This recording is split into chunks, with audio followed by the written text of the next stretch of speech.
Bapak Ibu umat paroki Pecatu dan umat Haheho yang terkasih, Shalom, selamat pagi semuanya.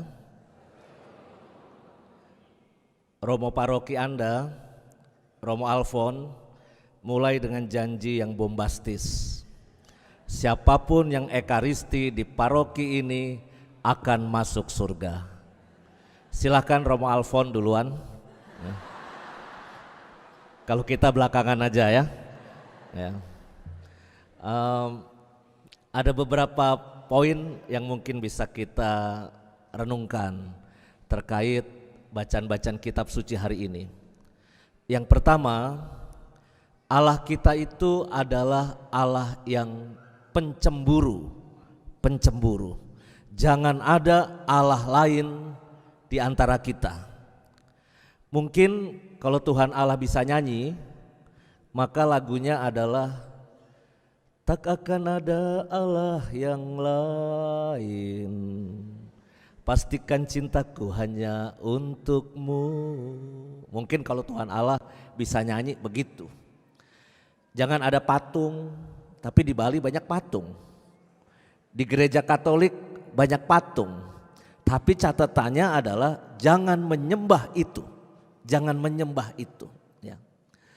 Saya kira ini penting buat kita refleksikan. Kemarin rombongan ini naik ke patung GWK lantai 23, 9 dan 23. Di situ ada panah berlapis emas mungkin. Lalu saya bilang, saya ingin ngetes kualitas iman umat Haheho saya. Bapak Ibu, apakah mereka itu tipe penyembah berhala atau bukan? Maka lalu saya tes, siapa yang pegang panah ini rezekinya akan banyak, saya bilang begitu. Saya mulai pegang, saya lihatin ada yang ngikut apa enggak. Ternyata satu persatu mulai ikut pegang. Yang pegang panah ini disembuhkan dari penyakitnya. Pegang juga, termasuk teman kita Michael Dalopes yang stroke, pegang juga dia. Apalagi soal rezeki, makin kenceng dia pegang. Jadi kecenderungan kita itu memang mungkin kita nggak melihat Allah kita secara konkret ya. Maka kita suka pakai simbol-simbol, tapi hati-hati jangan menyembah itu, jangan menyembah. Di Sendang Sono, waktu itu saya kalau mau ujian, saya suka berdoa di Sendang Sono. Belajar, doa rosario, tidur sebentar, lalu pulang. Itu kebiasaan saya menjelang ujian. Ketika saya berdoa di depan patung Bunda Maria, tiba-tiba ada bapak-bapak berdoa juga di sebelah saya. Lalu taruh kertas di depan patung Bunda Maria. Saya juga kepo. Kepo itu apa ya, mau tahu aja urusan orang, itu kepo. Saya mencoba ngintip itu tulisannya apa sih, menarik sekali tulisannya. Ternyata bapak itu pasang apa, kertas judi togel dia pasang. Dia kusuk berdoa, minta supaya kertasnya tembus menang. Maka saya berdoa, Tuhan jangan kabulkan doa dia Tuhan. Apa jadinya kalau dia menang togel di Sendang Sono, maka akan tersiar berita bahwa di Sendang Sono kita pasang kertas judi togel. Ngeri sekali pemahaman itu. Tahun 2001, 2002 waktu saya awal-awal jadi romo. Di Jakarta, saya nggak tahu di Bali beredar atau enggak ya. Beredar adonan roti Padre Pio. Apakah Anda ingat? 20 tahun yang lalu lah. Jadi ada perintah, adonan itu harus dimasak jadi roti, lalu harus dibagikan lagi sebagian untuk diracik lagi ke orang lain. Barang siapa membuat roti itu, menyebarkannya ke orang lain, dia akan berlimpah berkat dan rezeki. Tapi kalau dia tidak melanjutkan gerakan masak roti Padre Pio itu, maka dia akan dapat celaka. Itu tulisannya di kertas petunjuk itu. Maka umat saya waktu itu di Jakarta Barat rame-rame pada bikin adonan roti Padre Pio. Terus ada yang tanya, Romo, ini kalau kita nggak bikin roti Padre Pio bisa celaka ya Romo? Aduh, saya bilang, udah apa yang saya lakukan hari Minggu ketika khotbah begini, saya bawa tempat sampah, saya bawa adonan roti Padre Pio, saya bilang kepada umat, Bapak Ibu lihat saya, mari kita buang rame-rame adonan roti Padre Pio ini. Lihat saya buang ke tong sampah. Kita lihat hari Senin saya celaka atau tidak, saya bilang begitu. Terus saya bilang, untuk Anda yang takut buang adonan roti Padre Pio, titip ke saya, nanti saya buang. Hari Senin pada nitip roti ke saya.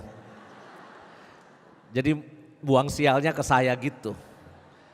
Ya, tetapi ya itu umat kita ya, dalam menghayati seperti itu bisa kita ini ya, karena mungkin Tuhan kita nggak kelihatan nyata, maka lalu kita mencari simbol-simbol ya. Tapi hati-hati, Allah kita adalah Allah yang pencemburu. Catatan saya yang kedua itu tentang bacaan kitab suci hari ini. Mari kita kuduskan hari Tuhan ya, kita kuduskan hari Tuhan. Jangan ada yang bekerja, anak lelakimu, anak perempuanmu, termasuk binatang-binatang juga jangan bekerja. Apakah ini persiapan hari raya Nyepi di Bali? Bahwa mungkin tanggal 11 nanti tidak boleh ada aktivitas ya seperti itu. Tetapi nampaknya Tuhan meminta supaya kita itu jadi manusia jangan cuma sibuk ini, sibuk itu, kerjakan ini, kerjakan itu. Tapi kita juga ambil waktu buat Tuhan. Menguduskan satu hari untuk berdoa, untuk keluarga, untuk orang-orang yang kita sayangi, itu juga bagian dari kehidupan kita. Dalam sejarah gereja, mengejar kekudusan itu ada beberapa jalan. Yang saya ingat, jalan pertama itu adalah menyepi, menjauh dari kota, pergi ke padang gurun, atau bikin menara yang tinggi. Kita tidak usah ketemu orang, pokoknya menyepi. Kekudusan adalah jauh dari kota besar. Saya tadi sudah tanya kepada Romo Alphonse, Romo, tanah di daerah sini berapa harganya? Kayaknya enak juga tinggal di desa, jauh dari Jakarta. Walaupun Pecatu ya nggak desa-desa amat, ini juga pasti dicari orang untuk main ke sini. Tapi buat saya atau buat kita-kita yang biasa tinggal di kota besar, kadangkala stres. Tinggal di kota besar, Bapak Ibu cobalah nyetir di Jakarta dengan nyetir di luar Jakarta, itu moodnya beda sekali. Ya, kita itu di Jakarta tuh biasa hidupnya harus sat, kepot sana, kepot sini. Lalu kalau kita tidak cepat, kita tidak akan kebagian. Hidup itu penuh persaingan. Tapi bayangkan kemarin kita jalan ke Palesari, desanya indah, tenang ya. Kayaknya sesuatu yang adem, tentrem, ayem di hati. Tapi saya bilang paling enak sih tinggal di sini, tapi nyari duitnya di Jakarta. Itu paling enak sebetulnya. Tapi ya itu, kita kan punya kerinduan buat juga tidak selalu hidup itu kemerungsung ya. Ambil waktu tenang, berdoa dan juga kita mengejar kekudusan. Lalu jalan kekudusan yang kedua adalah kalau mau kudus jangan menyepi. Tapi masuk ke dalam biara. Santo Benedictus dan Santo Bernardus itu mengajarkan bikin biara, berkomunitas. Maka jalan kekudusan itu adalah kita juga punya komunitas. Nah, Haeho ini bisa menjadi jalan untuk pengudusan kita. Yang tadinya jarang doa, tiba-tiba doa jalan salib di bus, ya kan? Walaupun lagunya salah, ya kan? Nah, lalu itu juga jalan kekudusan. Kekudusan itu bisa bersama-sama. Saya selalu mengatakan begini, belajarlah dari ikan koi di tempat saya, Pusat Pastoral Samadhi. Ciri-ciri ikan koi yang sehat adalah ikannya itu selalu berenang bersama-sama. Jadi kalau kita lempar pelet, ikannya itu akan gerudak-geruduk. Itu ikan koi yang sehat. Tapi ikan koi yang mau mati, yang sakit, itu dia tidak mau kumpul sama teman-temannya, dia akan mendelep ke bawah sendirian. Diem aja di pojok sendirian. Itu ciri ikan koi yang mau mati. Maka Bapak Ibu, kalau Anda itu masih sering kumpul, masih sering pergi jalan-jalan seperti ini, punya komunitas, menurut saya Anda matinya masih lama, menurut saya. Tapi hati-hati kalau Anda sudah tidak mau diajak ngapa-ngapain, diem aja. Diajak ke sana males, diajak ke situ males, diajak haheho, aduh enggak deh di rumah aja. Itu tanda-tanda menurut saya. Ya. Maka ikutlah haheho yang ketujuh. Kalau mau panjang umur. Punya komunitas itu penting. Terakhir, poin terakhir. Tadi kita mendengar baca yang kitab suci ada perintah Tuhan ya. Perintah pertama, kedua, ketiga dan dosa-dosa di situ ada juga disebutkan. Saya punya teori Bapak Ibu, dosa itu sesuai dengan tingkat umur kita. Sesuai dengan kekuatan kita pada umur kita. Ketika kita kecil, dosa kita kecil-kecil ya.